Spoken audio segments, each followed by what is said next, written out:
अभी आप सबों के बीच ये दरभंगा के श्यामा माई मंदिर का दर्शन करा रहे हैं, जहाँ पे प्रत्येक दिन 1000-2000 दर्शक माता रानी के दर्शन करने के लिए आते हैं।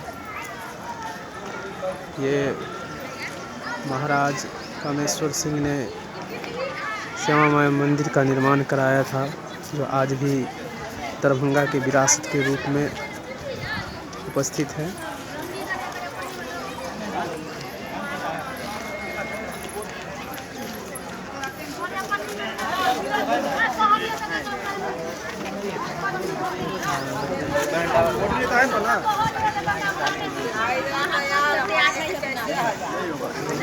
मुख्य द्वार है।